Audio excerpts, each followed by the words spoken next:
servings of grains and carbohydrates a day, with protein and fat at the pinnacle, something to be indulged in with comparative rarity, if indeed necessary at all. That all turned out to be wrong, and not just a little wrong, but so wrong that it might as well have been not just wrong, but a veritable anti-truth, something as wrong as it could possibly get.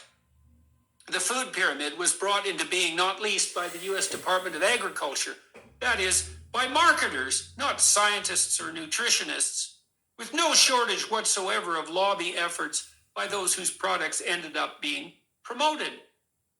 The dietary recommendation to prioritize carbohydrates produced a veritable epidemic of obesity and diabetes, resulting in what has been deemed by reliable researchers as one of the worst public health disasters of all time, dooming almost the entire Western population.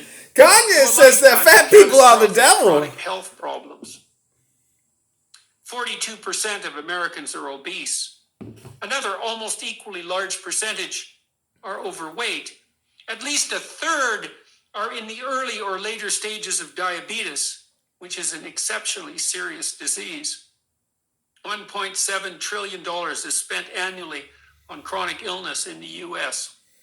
And the rise in such illness and cost is directly associated with the beginning of the God-forsaken top-down dietary guidelines that set us all on a carbohydrate-heavy dietary pathway.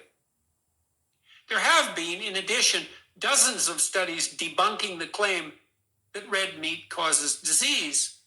The PURE study, P-U-R-E, published in the journal Lancet in 2017, analyzing 140,000 individuals from 18 countries, revealed that, quote, higher carbohydrate intake, not meat and fat, note, was associated with an increased risk of total mortality, and that, quote, higher saturated fat intake was associated with lower risk of stroke. Lower. That is exactly the opposite of what we have been told by the beneficial centralizing agents who task themselves with determining what we, as sovereign and responsible individuals, should put in our mouths. So the health benefits of a pure vegetarian and vegan diet are dubious at best. But what of the argument that animal husbandry is killing the planet? Well, the American Environmental Protection Agency estimates that all farming produces only 11% of greenhouse gases in the U.S. Transportation produces 27%. Livestock accounts for 3%. And plant-based agriculture? 5%. According to the National Academy of Sciences, if we eradicated all animal-based agriculture, we'd reduce greenhouse gases by a mere 2.6%. And it is no simple matter, by the way, and perhaps impossible, to manage a diet that is sustainable in the medium to long term by merely dining on plants. Chew on that. Ex hodos, the pathway forward. What might we do instead if we chose to be genuinely wise, instead of inflicting want and privation upon the world's poor, while failing utterly and disastrously to save the planet? We could begin by assuming here in the West that all those frightened into paralysis and enticed into tyranny by their apprehension of the pending apocalypse have bitten off more than they can properly chew, have taken on a dragon much more fire-breathing and dire than they are heroic, have failed entirely to contend with the moral hazard that comes in assuming that the faddish emergency of their overheated imaginations entitles them to the use of power and compulsion. If your apprehension of the looming catastrophe, whatever its form, has made you into a terrified authoritarian, willing to frighten and compel to get your way, you are simply not the right leader for the times. As the unconscious manifestations of your own nervous system, telling you that you are just too small for the job at hand, are clearly indicating, even to you. We can begin by dropping our appalling attitude of moral superiority toward the developing world. We could admit instead that the rest of the planet's inhabitants have the right and the responsibility to move toward the abundant material life that we have enjoyed despite ourselves for the last century, and which has been so entirely dependent on industrial activity and fossil fuel usage. We could work diligently and with purpose to drive energy and food prices down to the lowest level possible so that we can ease the burden on the poor and open up their horizons of possibility so that they become concerned, as they inevitably and properly will, with long-term sustainability instead of acting desperately and destructively in pursuit of their next meal.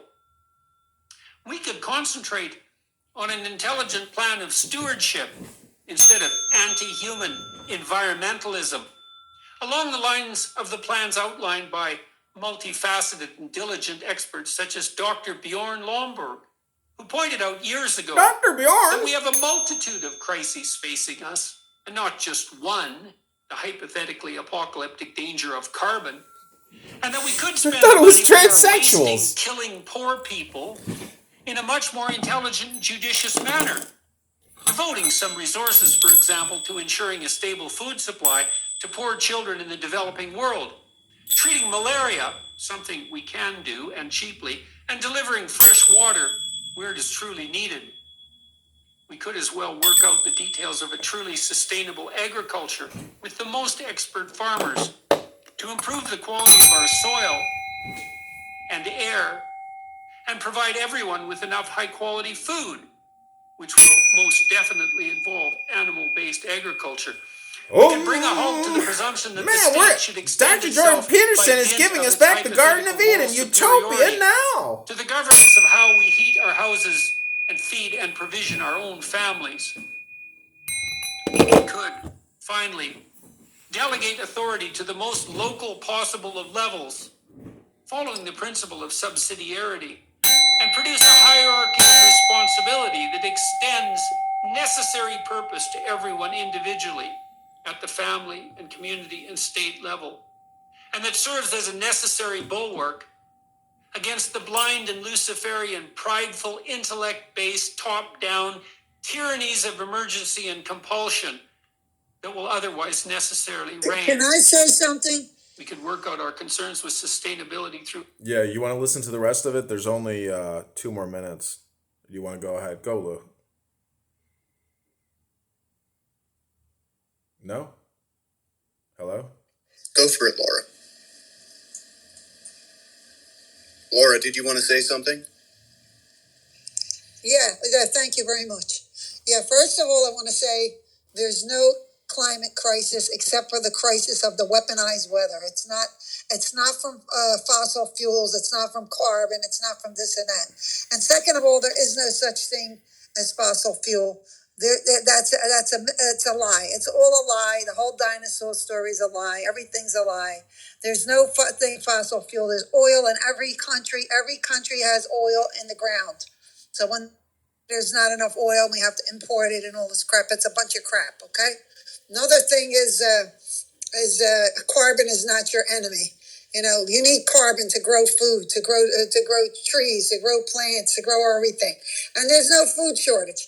They are buying up all the farmland, the cabal, Bill Gates, one of them. And not only that, the cabal's paying farmers to turn in their crops, to destroy their crops. They are creating food shortages. There are no food shortages. There's no shortage of oil. There's no shortage of anything. It's all created, all by design. So don't think what they're telling you is real. This is a false narrative. It's narcissistic lies. They bring you into a story that's not true and they let you believe it. And you got so many people believing these Democrats and these Republicans. Both sides are evil. Both sides are out there to screw the people. And they just voted. I don't know if you know about it. I heard it in another room. They just voted on a biometric ID card. ID. I don't know what form it is. I didn't read the bill. But if anybody knows about it and wants to tell us about it, that would be great, because I was busy in and out of the house today and I didn't get the whole story. But now they just voted in the Senate. So it's only in the Senate so far. They voted for this biometric ID. whatever that is. Bio means body, so I would say it goes into the body somehow. Means life. Bio means life. Does Okay. anybody know anything about that? What was that? I'll be honest with you. I'm kind of retarded. Lou, look at this video I posted. I shot it yesterday. It's called Dominion Voting Training Election Judge and Test Questions Voter Fraud. So it's a 2-hour video, and I review the test questions that Dominion Voting Systems makes election judges get a passing grade on in order to serve as basically a docent for people trying to submit ballots. But I'm going to be an election judge, and so I raise a lot of, I think, interesting questions about what you can and cannot do as an election judge, what you can and cannot say, because this is being delivered to us by Dominion Voting Systems, and I was wondering if, like, you compare it to state law, like, why do we have a private corporation telling us how our election officials conduct the election? You know, like, I know there has to be uniformity throughout all the polling places, but I question the information that they are requiring people to have to train. Now, these are some amazing discoveries from my research. Listen to this. Well, we can never have real voting results unless we have a paper. People have to have a paper ballot to go. If they want to do it digitally, they have to match it up with somebody gets a receipt. You know, a paper receipt. Let me just say 3 interesting things. One, if you steal the storage card and you don't put it back in at the end of the day, guess what the ramifications are? You don't get paid. You don't. If you steal what? If you take the voter log, the memory card that stores the tally or the database document. My point is, it's based on compliance, and these machines do transmit the results through Wi-Fi, and everybody testified in Congress saying that voting will not be done through Wi-Fi transmission, and it is done through Wi-Fi transmission. So I'm documenting this because I think everybody's going to be disappointed in the results on who they vote for. And I'm going to go in, I'm going to definitely vote against. The Secretary of State battles are extremely important. Getting rid of these activists, psychopath, social equity, racist Secretary of State who are not prosecuting, arresting, they're releasing, they're causing serious problems, but they're just a part of the problem, but they are the worst hypocrites and they're the nastiest people. So I can't wait to vote against, at least here in Chicago, our Secretary of State, Kim Foxx. But there's a whole bunch of people that I can't wait to vote against. And man, I heard some funny jokes at the bar today. But anyways, health, wealth, love, peace of mind. Do you want me to play the rest of this Jordan Peterson? Anything else you want to discuss, Lou? No, that's it. Just that everything that they're saying there's lack of, it's created lack. It's all by design. See, Lou, Plutarchus and I, we study Roman text documents, and so we view the situation through like a Roman lens in terms of politics and social behavior as animals or nature. And then we have like a mystical type of deistic understanding about each and everyone's power within. So again, I applaud you, especially with the COVID-19 stuff, because the sheeple, you really got to admit that like there's 2 types of people. There's gorillas and sheeples. And, you tried to warn as many sheeple as you could. And boy, do people have medical problems as a result of the past 2 years and getting pumped full of this mRNA experimental cocktail willy-nilly. I haven't seen my family in years now, and not years, but like a year. And like, now that they're fully vaccinated and stuff, I mean, I'll be seeing them this holiday. And, I don't know if they have any health problems as a result of those vaccines, but like, I mean, I don't, I'm just saying you warned, to think that you, one little woman on the East Coast or wherever the hell you live with quite an accent, is the only one screaming out at the top of their lungs, beware, beware, beware. Bullshit is near, bullshit is here. I mean, it's just, man, the power of the collective mainstream media combined with digital technology delivery, especially with cell phones, it's straight to the brain, and everybody is hooked to it. Everybody's got their Apple device, their Samsung device, and they got you. And this was like a really big one, global in scale, global homo in scale.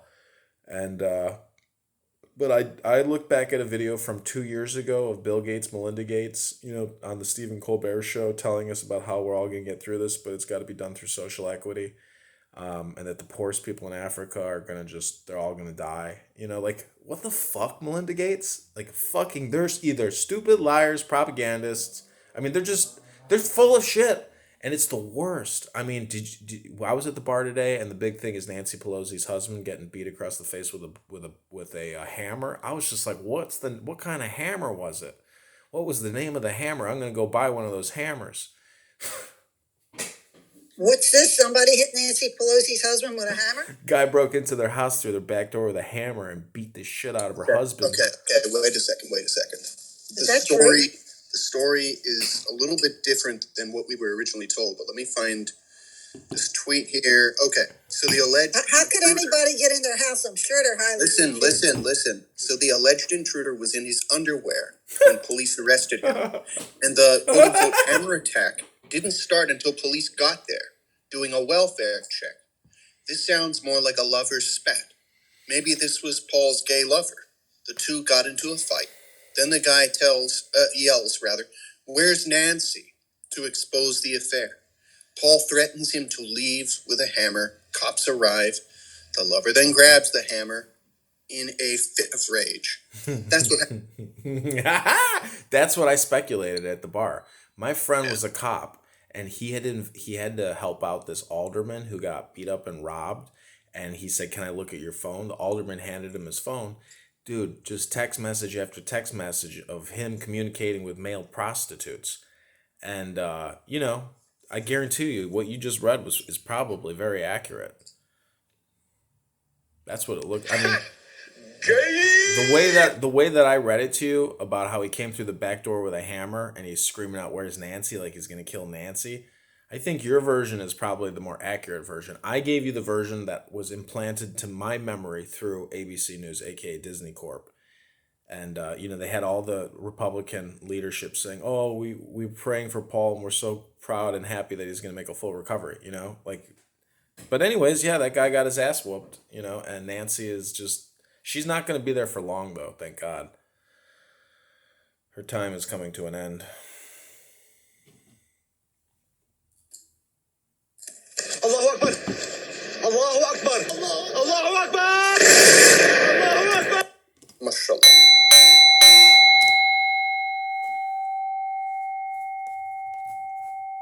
All right, so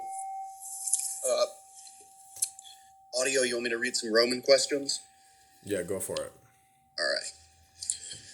This is from Plutarch's Moralia, the Roman questions. 1. Why do they bid the bride touch fire and water? Is it that of these two, being reckoned as elements or first principles, fire is masculine and water feminine, and fire supplies the beginnings of motion and water the function of the subsistent element or the material? Or is it because fire purifies and water cleanses, and a married woman must remain pure and clean? Or is it that, just as fire without moisture is unsustaining and arid, and water without heat is unproductive and inactive, so also male and female, apart from each other, are inert, but their union in marriage produces the perfection of their life together? Or is it that they must not desert each other, but must share together every sort of fortune, even if they are destined to have nothing other than fire and water to share with each other? 2. Why in the marriage rites do they light 5 torches, neither more nor less, which they call careones? Is it, as Watto has stated, that while the praetors use 3, the aediles have a right to more, and it is from the aediles that the wedding party light their torches? Or is it that because in their use of several numbers, the odd number was considered better and more perfect for various purposes, and also better adapted to marriage? For the even number admits division, and and its equality of division suggests strife and opposition. The odd number, however, cannot be divided into equal parts at all, but whenever it is divided, it always leaves behind a remainder